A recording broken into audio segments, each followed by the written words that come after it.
Hello friends, अगर आप भी अपनी इंग्लिश को इम्प्रूव करना चाहते हो और इंग्लिश अच्छे से बोलना चाहते हो तो इस वीडियो को एंड तक ज़रूर देखना।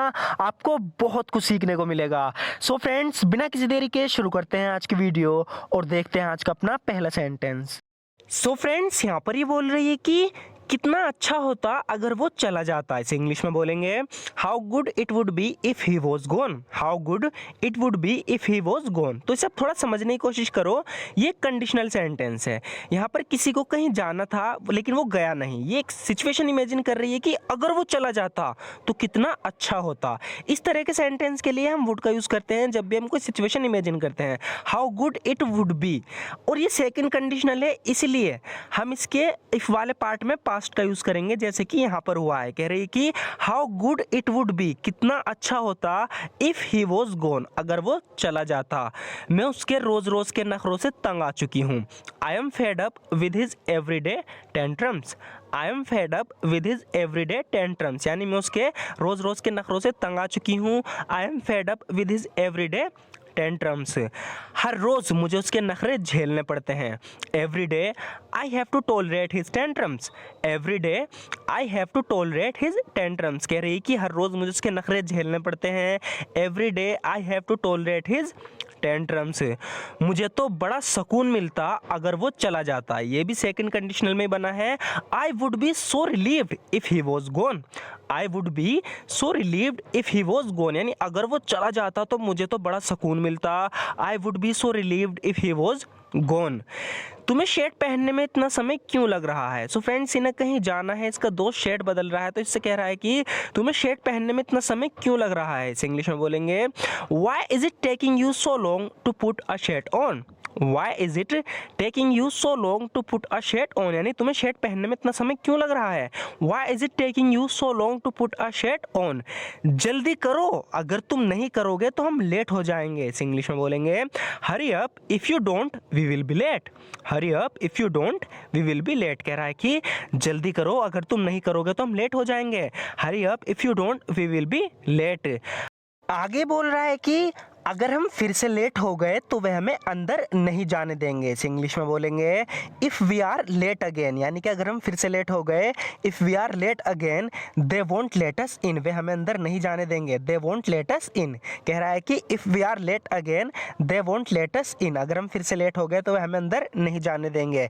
और अगर ऐसा होता है तो तुम्हें जॉब से निकाल दिया जाएगा। And if this happens you will be fired from your job. And if this happens, और अगर ऐसा होता है तो you will be fired from your job, तुम्हें जॉब से निकाल दिया जाएगा।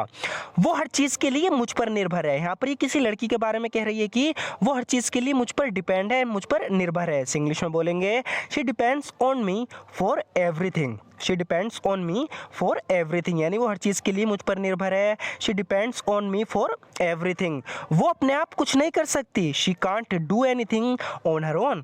She can't do anything on her own, यानी वो अपने आप कुछ नहीं कर सकती। She can't do anything on her own, पता नहीं उसे ये बात कैसे समझाऊं। I don't know how to make her understand this. I don't know how to make her understand this, कह रही कि पता नहीं उसे ये कैसे समझाऊं।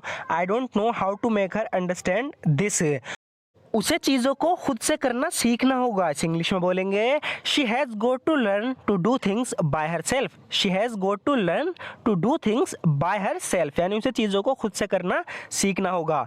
वो जानता था तुम आज आ रहे हो। यहाँ पर इससे कह रहा है कि he knew you are coming today. He knew you are coming today, यानी वो जानता था तुम आज आ रहे हो। He knew you are coming today, इसीलिए उसने मुझे तुम्हें लेने के लिए भेजा था। That's why he send me to pick you up. That's why he send me to pick you up, इसीलिए उसने मुझे तुम्हें लेने के लिए भेजा था।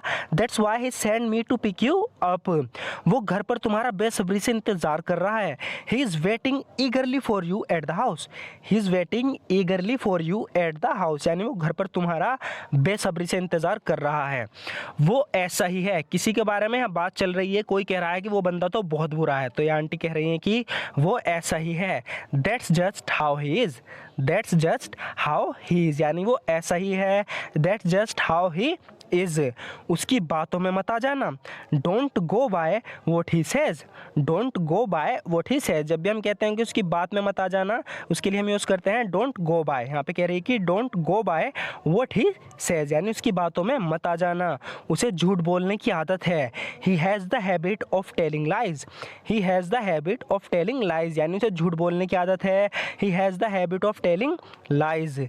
ये अच्छी बात नहीं कि तुम तो जा सकते हो लेकिन मैं नहीं, तो कहीं पे कोई जा रहा है इसे जाने को मना कर दिया, तो कह रही है कि ये अच्छी बात नहीं कि तुम तो जा सकते हो लेकिन मैं नहीं। इसे इंग्लिश में बोलेंगे इट्स नॉट फेयर, यानी कि ये अच्छी बात नहीं। It's not fair that you can go but I can't, it's not fair that you can go but I can't, ये अच्छी बात नहीं कि तुम जा सकते हो लेकिन मैं नहीं जा सकती। चाहे तुम हाँ कहो या ना कहो, इसे इंग्लिश में बोलेंगे वेदर यू से यस और no, whether you say yes और नो, चाहे तुम हाँ कहो या ना कहो, वेदर यू से यस और नो। मैं भी तुम्हारे साथ चलूँगी, I will go along with you too, I will go along with you too, यानी मैं भी तुम्हारे साथ चलूँगी, I will go along with you too. मैंने उससे कॉल करके आने को कहा था, इसे इंग्लिश में बोलेंगे I called him and asked him to come over, I called him and asked him to come over. इस तरीके से हम बोलते हैं ना कि मैंने उससे कॉल करके आने को कहा था, इस इंग्लिश में इस तरीके से बोला जाएगा I called him and asked him to come over. वो 1 या 2 मिनट में यहाँ होगा, इस इंग्लिश में बोलेंगे he will be here in a minute और so, he will be here in a minute और सो, यानी वो 1 या 2 मिनट में यहाँ होगा, he will be here in a minute और सो। हमें उसके आने का इंतज़ार करना चाहिए, we must wait till he comes, we must wait till he comes, यानी हमें उसके आने का इंतज़ार करना चाहिए, we must wait till he comes. मुझे इतना ज़्यादा मज़ा पहले कभी नहीं आया, इसे इंग्लिश में बोलेंगे I have never had so much fun before, I have never had so much fun before. तो यहाँ अपने दोस्तों से मिलना आया, आज इसे बहुत मज़ा आया, तो बोल रहा है कि मुझे इतना ज़्यादा मज़ा पहले कभी नहीं आया, I have never had so much fun before. आगे बोल रहा है कि अपनी कार को रास्ते से हटाओ, तो किसी ने जाम लगा दिया बीच में कार खड़ी करके, तो बोल रहा है कि get your car out of the way, get your car out of the way, यानी अपनी कार को रास्ते से हटा लो, get your car out of the way. मैं तुम्हें ये रिस्क नहीं लेने दूंगी, तो कोई रिस्क ले रहा है जिसमें उसकी जान भी जा सकती है, तो ये कह रही है कि मैं तुम्हें ये रिस्क नहीं लेने दूंगी। इसे इंग्लिश में बोलेंगे I won't let you take this risk, I won't let you take this risk, यानी मैं तुम्हें ये रिस्क नहीं लेने दूंगी, I won't let you take this risk. ऐसा करने का कोई और रास्ता नहीं है क्या, isn't there any other way to do so, isn't there any other way to do so, ऐसा करने का क्या कोई और रास्ता नहीं है, isn't there any other way to do so. मैं उससे मिलकर बात करूंगी, यहाँ पर ही इसके बारे में कह रही कि I will talk to him in person, in person मतलब के आमने सामने, कह रही कि I will talk to him in person, मैं उससे मिलकर बात करूंगी, I will talk to him in person. तुम्हारा चेहरा मुझे किसी की याद दिलाता है, इस इंग्लिश में बोलेंगे your face reminds me of someone, your face reminds me of someone, यानी तुम्हारा चेहरा मुझे किसी की याद दिलाता है, your face reminds me of someone. तुम पक्का झूठ बोल रहे हो, इस इंग्लिश में बोले।